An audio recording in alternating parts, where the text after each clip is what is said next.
नमस्कार class 9th Hindi की कक्षा में आपका स्वागत, अभिनंदन एवं आभार। जैसा कि आप सभी को विदित है कि हम आज हमारी कक्षा में कक्षा 11th के आरोह बुक के गद्यांश भाग का अगला लेसन जो कृष्ण चंद्र के द्वारा लिखा गया है, जिसका शीर्षक है जामुन का पेड़। वास्तव में शीर्षक इतना सामान्य है, लेकिन एक प्रगतिशील कहानीकार के रूप में इन्होंने जिस समस्या को हमारे सामने उजागर किया है, उसे पढ़कर पाठक वर्ग जो है न केवल लाभान्वित होता है, बल्कि वो सरकारी महकमे में व्याप्त दायित्वहीनता, कर्तव्यहीनता जैसी बुराइयों की ओर भी अपना ध्यान आकृष्ट कर पाता है। इसमें कृष्णचंद्र जी जो लेखक हैं, वो एक प्रेमचंद के तुल्य लेखक माने जाते हैं, जिन्होंने वास्तव में अपने जीवन में आजीविका के स्रोत के रूप में साहित्य लेखन को चुना। लेकिन साहित्य लेखन मात्र आजीविका के उपार्जन का साधन ही नहीं था, बल्कि उन्होंने ऐसी ऐसी कहानियां और उपन्यास लिखे थे जो 1960 के बाद के दशक के भारतीय जो स्वरूप है उसको हमारे सामने उपस्थित कर देता है। उन्होंने ऐसी-ऐसी कहानियाँ और ऐसे-ऐसे उपन्यास लिखे जिसमें उन्होंने एक प्रगतिशील जागरूक लेखक की भूमिका अदा की, और उन्होंने बताया कि वास्तव में हमारे समाज, हमारे राजनीति, हमारे धर्म, हमारी अर्थ की जो पृष्ठभूमि है वो क्या है, और ऊपरी तौर पर उसमें जो दिखाई दे रहा है वास्तव में उसकी नींव में क्या जमा हुआ है। यानी उसकी पूरी तलहटी को खंगाल देने का कार्य उन्होंने अपनी रचनाओं के माध्यम से किया है। और ये लेखन कला जो है इनकी हास्य व्यंग्यकार के रूप में है, यानी हंसते-हंसते व्यंग्य करते हुए उन्होंने कई ऐसी सामाजिक या राजनीतिक जो कमियां हैं उनको हमारे सामने उपस्थित कर दिया है। देखिए, कहा गया है, इनके द्वारा लिखी गई एक रचना है जिसका नाम है आईने के सामने। और आईने के सामने वो क्या कहते हैं कि अफसोस इस बात का नहीं कि मौत बेरहम है, बल्कि अफसोस तो इस बात का है कि अस्पताल बेरहम क्यों है। क्योंकि मृत्यु जो है वास्तव में जीवन की एक अकाट्य सत्य है, वास्तविकता है। लेकिन वास्तव में हमें इस बात का दुःख होता है कि इस मृत्यु को जो प्राकृतिक कारण है उसे तो नहीं रोक सकते, लेकिन जो अप्राकृतिक कारण है उनको रोकने का जो गुर है, जो उपाय है, वो उन्होंने डॉक्टर वगैरह को सौंप रखा है। लेकिन वास्तव में वहाँ अस्पताल के उस क्षेत्र के अंदर ये लोग भी अपने दायित्व को ईमानदारी के साथ नहीं निभाते हैं। इसलिए मन में इस बात का अफसोस ज़रूर आता है कि ये अस्पताल इतना बेरहम क्यों है। चलिए बढ़ते हैं हमारे लेखक के परिचय की ओर, जिनका नाम यहाँ उद्धृत किया गया है कृष्णचंद्र, जिनका जन्म हुआ 1914 में पंजाब के वजीराबाद में हुआ था, और मृत्यु हुई थी सन 1977 में। ठीक है। इन्होंने कई कहानियां और कई उपन्यास लिखे थे। देखिए, इन्होंने जो कहानियां लिखी उनका संग्रह है एक गिरजा एक खंदक, यूकेलिप्टिस की डाली, ये है इनके कहानी संग्रह है। और उपन्यासों में नाम लिया जाता है शिकस्त, जरगांव की रानी, सड़क वापस जाती है, आसमान रोशन है, एक गधे की आत्मकथा, अन्नदाता, हम वहशी हैं, जब खेत जागे, 52 पत्ते, एक वायलिन, समुद्र के किनारे, कागज की नाव, मेरी यादें, यादों के किनारे आदि।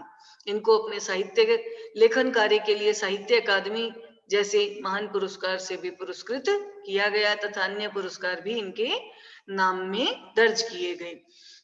हालांकि लेखन कार्य के आधार पर अगर इनकी तुलना की जाए तो वास्तव में ये प्रेमचंद के बाद के कहानीकारों में कहानी की विधा को आगे तक ले जाने वाले लेखक रहे हैं, जो मूल रूप से उर्दू कथाकार के रूप में जाने जाते हैं। यानी प्रगतिशील लेखक के रूप में इन्होंने अपनी रचनाओं का सूत्रपात किया। इनकी उस समय की जो घटनाएं हैं उनका असर उनकी रचनाओं में स्पष्ट रूप से दिखाई देता है। कृष्णचंद्र ऐसे गिने चुने लेखकों में भी आते हैं जिन्होंने बाद में लेखन कार्य को अपनी जीविका उपार्जन का सहारा भी बनाया। इनकी प्राथमिक शिक्षा पुंछ जो जम्मू कश्मीर में है वहां हुई थी। हायर एजुकेशन के लिए ये 1930 में लाहौर आ गए। वहां पर फॉरमैन क्रिश्चियन कॉलेज में उन्होंने दाखिला लिया, और 1934 में पंजाब विश्वविद्यालय यानी पंजाब की जो यूनिवर्सिटी थी वहां से उन्होंने इंग्लिश में एमए किया। इसके बाद इनका जुड़ाव फिल्मी जगत से भी हुआ, और अंत समय में वे बॉम्बे में ही थे। कृष्णचंद्र ने यूं तो उपन्यास, नाटक, रिपोर्टाज, लेखन आदि बहुत कुछ लिखे हैं, लेकिन उनकी पहचान का मुख्य दावा कहानीकार के तौर पे किया जाता है। जैसे महालक्ष्मी का पुल, आईने के सामने, ये इनकी मशहूर कहानियां रही हैं। और उनकी कहानी की लोकप्रियता का एक कारण ये भी था कि वो काव्यात्मक रोमानियत, यानी एक कवि अपनी कल्पनाओं में किस कदर खो जाता है, ठीक है, और शैली की विविधता, यानी लेखन का अलग अलग एक प्रभाव, जिसके माध्यम से पाठक के सामने संबंधित दृश्य अनायास ही उद्गृत होने लगता है, उजागर होने लगता है, उपस्थित होने लगता है। ये दोनों जो है वो उनको एक अलग मुकाम दे देते हैं, यानी काव्यात्मक रोमानियत, साथ में शैली की विविधता। कृष्णचंद्र उर्दू कथा साहित्य में अपनी रचनाशीलता के लिए तो चर्चित रहे, और वे प्रगतिशील और यथार्थवादी नजरिए से लिखने वाले साहित्य के पक्षधर थे। यानी मात्र कल्पनाएं करना, स्वप्निल भविष्य के सपने देखना, सुनहरा भविष्य होगा नहीं, बल्कि यथार्थ में क्या है और यथार्थ में जो यहाँ दुर्गुण दिखाई देते हैं उनको किस रूप में हम बदल करके वहां बदलाव ला सकते हैं, इस चीज को वो साहित्य लेखन का मुख्य बिंदु समझते थे। हमारे यहाँ पाठ का नाम उद्धृत किया गया है जामुन का पेड़। वो वास्तव में कृष्णचंद्र जी की हास्य व्यंग्य परक एक कहानी है। हास्य व्यंग्य के लिए चीजों को अनुपात से ज्यादा फैला फुलाकर दिखाने की परिपाटी पुरानी है, यानी हंसाने के लिए या व्यंग्य करने के लिए बहुत बढ़ा चढ़ाकर कह देना, है ना। इस कहानी में भी ऐसा कुछ कह दिया गया है, इसलिए यहाँ कुछ घटनाएं अतिशयोक्तिपूर्ण और अविश्वसनीय तो लगती है, लेकिन इसमें आश्चर्य की बात नहीं है, क्योंकि कहीं ना कहीं ऐसे विभागों के भीतर इस तरह की दायित्वहीनता के दर्शन हमें अनायास ही हो जाते हैं। विश्वसनीयता ऐसी रचनाओं के मूल्यांकन की कसौटी नहीं है, क्योंकि इन चीजों पर विश्वास करना या ना करना ये तो व्यक्ति के अपने नजरिए की बात होती है। लेकिन इस पाठ में हंसते हंसते हमारे भीतर इस बात की तो समझ आ जाती है कि कार्यालय तौर तरीकों में पाया जाने वाला विस्तार वास्तव में कितना निरर्थक, और जो पदों का क्रम है वो वास्तव में कितना हास्यास्पद दिखाई देता है। बात यहीं तक नहीं है, बल्कि इस व्यवस्था में अमानवीयता और संवेदन शून्यता, यानी किसी तरह की सहानुभूति की कोई गुंजाइश दिखाई नहीं देती। तो कहानी का आरंभ होता है एक जामुन का पेड़ से, और वो जामुन का पेड़ कहाँ है? सेक्रेटरिएट के लॉन में, ठीक है। और एक दिन खूब तेज जंकार आया, यानी आंधी हुई, और इसी आंधी के कारण ये जामुन का पेड़ जो था, जो सेक्रेटरिएट के लॉन में लगा हुआ था, वो वहां से गिर गया। देखिए क्या होता है कि रात को बड़ी जोर का एक झंकड़ आया, झंकड़ यानी तूफान, और सेक्रेटेरिएट के लॉन में लगा हुआ जामुन का जो पेड़ था वो गिर गया। सवेरे जब माली ने देखा तो उसे पता चला कि पेड़ के नीचे एक आदमी और दबा पड़ा है। माली भागा भागा चपरासी के पास गया, चपरासी दौड़ा दौड़ा क्लर्क के पास गया, क्लर्क दौड़ा दौड़ा सुप्रिंटेंडेंट के पास गया, और सुप्रिंटेंडेंट दौड़ करके बाहर लोन में आया। अब पदों का क्रम देखिए कितना हास्यास्पद है। सबसे पहले माली, फिर चपरासी, फिर क्लर्क से सुप्रिंटेंडेंट। अब सुप्रिंटेंडेंट लोन में आता है और वो देखता है। अब वो क्या करता है देखिए, दायित्व तो क्या है, मानवीयता अगर उनके द्वारा दिखाई गई होती तो ये 5-7 व्यक्ति भी मिल करके अगर पुरजोर कोशिश करते तो उस पेड़ को हटा करके उस व्यक्ति को वहां से सकुशल निकाल लाते, लेकिन ऐसा कुछ भी नहीं किया गया। तो क्या किया उन्होंने देखिए, मिनटों में गिरे हुए उस पेड़ के नीचे दबे आदमी के चारों ओर भीड़ इकट्ठी हो गई। ये देखिए किस ढंग से एक आदमी यहाँ दबा पड़ा है और लोगों की भीड़ वहां इकट्ठी है। अब एक दूसरे से जो वार्ता की जा रही है, और वार्ता करते हुए जिस तरह से इन्होंने अंदाजा लगाया है, उसमें इनकी संवेदन शून्यता दिखाई देती है। यानी व्यक्ति की चोट और व्यक्ति के उस मानव शरीर की हानि से इन्हें कोई मतलब नहीं है, सारोकार नहीं है। लेकिन ये पेड़ जो था कितना फलदायी था, ये कैसे गिर गया, अब कितना नुकसान हुआ, उसका उन्हें जो अफसोस है, वो अफसोस वास्तव में हमारे सामने एक प्रश्न उपस्थित करता है, क्या मानवीय जीवन की इतनी सी हैसियत है? क्या कहते हैं देखिए, बेचारा जामुन का पेड़ कितना फलदार था, एक क्लर्क बोला, तो दूसरा कहता है हाँ इसकी जामुनी कितनी रसीली होती थी। और फिर से तीसरा क्लर्क कहता है मैं तो फलों के मौसम में झोली भरकर ले जाता था और मेरे बच्चे इसकी जामुनों को बहुत खुशी से खाते थे। तभी माली ने दबे हुए आदमी की तरफ इशारा किया और बोला मगर ये आदमी? तो सुपरिटेंडेंट सोच में पड़ा। हाँ ये आदमी। चपरासी ने पूछा पता नहीं जिंदा है कि मर गया? तभी दूसरा चपरासी कहता है, मर गया होगा, इतना भारी पेड़ जिसकी पीठ पर गिरे वो कैसे बच सकता है।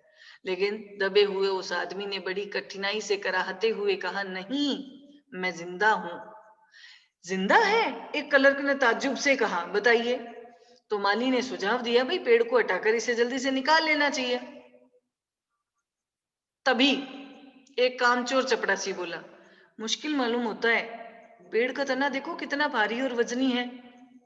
फिर से माली बोला, क्या मुश्किल है, अगर सुपरिटेंडेंट साहब हुक्म दे तो 10-15 माली और चपरासी क्लर्क आपस में मिल करके पेड़ के नीचे से दबे हुए इस आदमी को आराम से निकाल सकते हैं। क्लर्क के साथ सारे बोल पड़े, हाँ हाँ, माली ठीक कहता है, लगाओ जोर, हम सब तैयार हैं।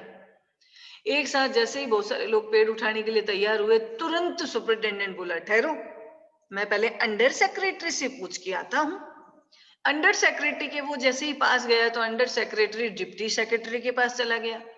अब डिप्टी सेक्रेटरी जॉइंट सेक्रेटरी के पास चला गया, जॉइंट सेक्रेटरी चीफ सेक्रेटरी के पास चला गया, चीफ सेक्रेटरी मिनिस्टर के पास चला गया और मिनिस्टर ने चीफ सेक्रेटरी से कुछ कहा। अब वापस से देखिए ये वहां से फरमान जारी होता है, कहां तक पहुंचेगा। चीफ सेक्रेटरी ने जॉइंट सेक्रेटरी से कुछ कहा, जॉइंट सेक्रेटरी ने फिर से डिप्टी सेक्रेटरी से कहा, डिप्टी सेक्रेटरी ने अंडर सेक्रेटरी से कहा और फाइल चलती रही। इसी में आधा दिन बीत गया। मात्र कागजी खाना पूर्ति, इसके अलावा जो वास्तव में सक्रिय कदम उन्हें उठाने चाहिए, उस सक्रिय कदम की ओर किसी का भी ध्यान नहीं गया। खाना पूर्ति करना, बस एक लीक पीटे चलना, यानी सिर्फ कागजी घोड़े दौड़ाए जा रहे हैं। व्यक्ति के जीवन की कीमत, व्यक्ति के जीवन की मूल्य का कोई अस्तित्व नहीं। दोपहर के खाने पर दबे हुए आदमी के चारों ओर भीड़ इकट्ठी हो गई। लोग तरह तरह की बातें कर रहे थे और कुछ ऐसे मनचले क्लर्क थे, उन क्लर्कों ने समस्या को खुद ही सुलझाना चाहा। वे ये सोच रहे थे कि हुकूमत के फैसले का इंतजार किए बिना ही पेड़ को अपने आप हटा देने का निश्चय करना। तभी सुपरिटेंडेंट फाइल लिए भागा भागा आया और बोला, हम लोग खुद इस पेड़ को नहीं हटा सकते। देखिए किस तरह से दायित्वहीनता के दर्शन यहाँ होते हैं, कि मतलब मानव होने के नाते दूसरे मानव की सहायता करना हमारा दायित्व दिखाई नहीं पड़ता, बल्कि एक एक जो विभाग है उस विभाग के एक कर्मचारी के तौर पर ये कार्य हमारा है, ये कार्य हमारा नहीं है, उसी टाल मटोल में लगे रहना। उन्होंने कितनी आसानी से अपने इस विभाग को इस कार्य से अलग कर दिया और किसी और विभाग से इस कार्य को संबंधित कर दिया। क्या कहते हैं, देखो सुपरिटेंडेंट, हम लोग इस पेड़ को नहीं हटा सकते, हम लोग तो व्यापार विभाग से संबंधित है, और ये पेड़ की समस्या है, ये तो कृषि विभाग के अधीन है। मैं इस फाइल को अर्जेंट मार्क करके और इसे कृषि विभाग में भेज देता हूं। अब जाइए, जो एग्रीकल्चर डिपार्टमेंट था वहां पर ये जो है फाइल गई। सुपरिटेंडेंट कहता है वहां से उत्तर आते ही इस पेड़ को हटवा दिया जाएगा। एक पूरा दिन बीत चुका। दूसरे दिन कृषि विभाग से उत्तर आया कि पेड़ व्यापार विभाग के लोन में गिरा हुआ है, इसलिए इस पेड़ को हटवाने या न हटवाने की जिम्मेवारी व्यापार विभाग पर पड़ती है। उन्होंने भी वहां से हाथ झाड़ लिए।